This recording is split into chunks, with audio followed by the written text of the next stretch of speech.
일본 도쿄에 사는 지로와 츠네는 장남 일가와 함께 살기 위해 집을 팔고 사이타마현의 넓은 주택을 구입했습니다.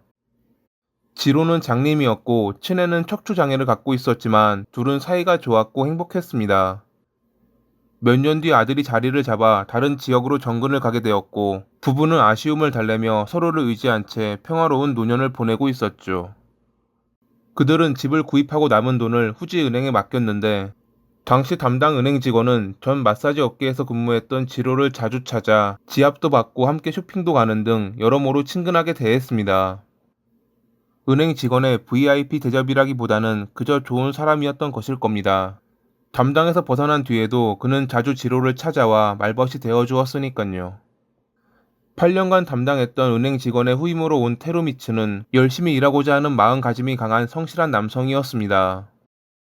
전 담당 은행 직원도 사람이 좋았기에 지로와 츠네 역시 테루미츠를 좋게 보고 있었죠. 하지만 당시 그들은 몰랐습니다. 훗날 자신들이 테루미츠에게 살해될 줄은.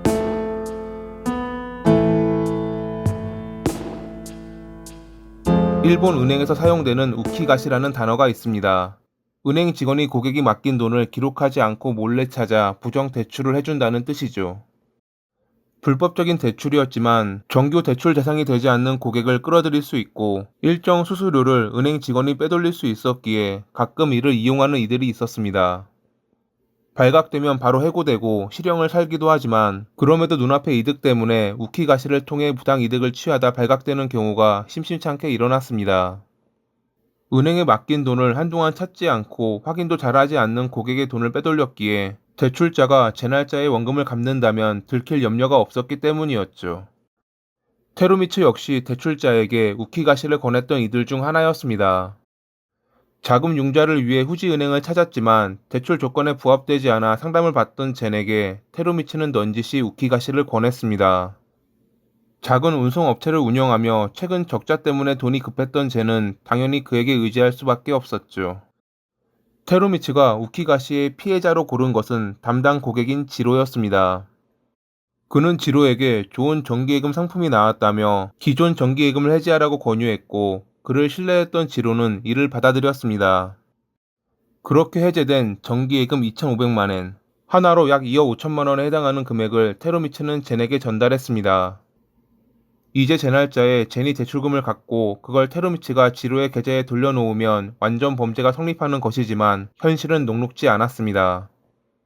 젠이 대출 조건에 부합되지 않았던 것은 다 이유가 있었던 것이었기에 약속한 6개월이 지나도 그는 돈을 마련할 형편이 되지 못했던 것입니다. 엎친 데 덮친 격으로 이 시기 지로가 예금에 대해 물어보자 테루미츠는 안달이 났습니다. 만약 지로가 이 사실을 알게 된다면 해고는 물론 체포돼 자기가 그 돈을 다 갚아야 한다고 생각한 그는 결국 결심했습니다. 지로와 츠네를 살해해 모든 것을 묻어버리기로 말이죠. 젠가는 공범이나 마찬가지였으니 그들만 사라지면 아무도 모를 거라는 단순한 생각을 했던 테루미츠.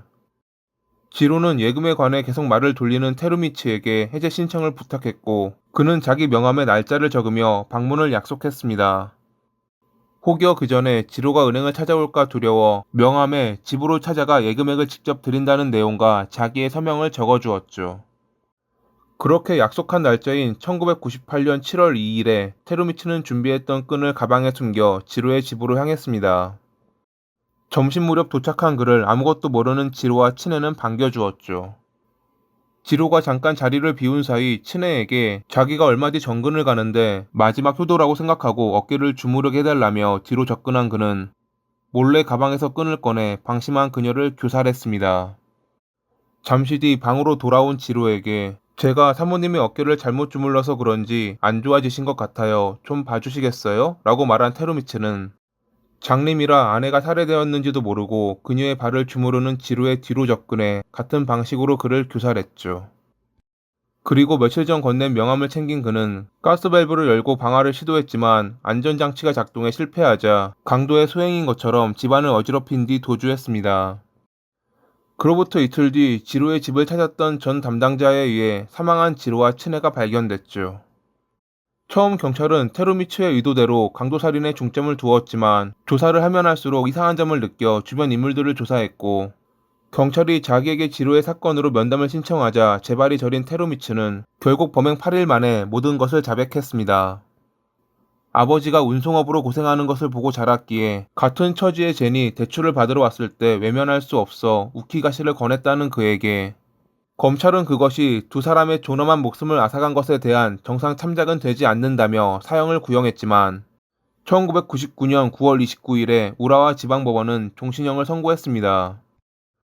강도살인이 아니었던 점과 후지은행의 거액배상금 지급 약속, 그리고 테루미츠가 다른 전과가 없고 반성하는 태도를 보였기에 법원은 사형이 아닌 종신형을 선고했던 것이었죠. 물론 검찰 측과 유가족은 이를 받아들이지 못해 항소했지만 항소심 재판부는 원심을 유지했습니다. 대학까지 진학하고 은행에 들어가 가족의 자랑이었던 자기가 궁지에 몰려 그런 범행을 저지를 줄은 상상도 하지 못했다는 테루미츠. 진짜 어려울 때 나오는 것이 사람의 본심이 아닐까라고 생각하며 이만 마칩니다. 오늘도 봐주셔서 감사합니다.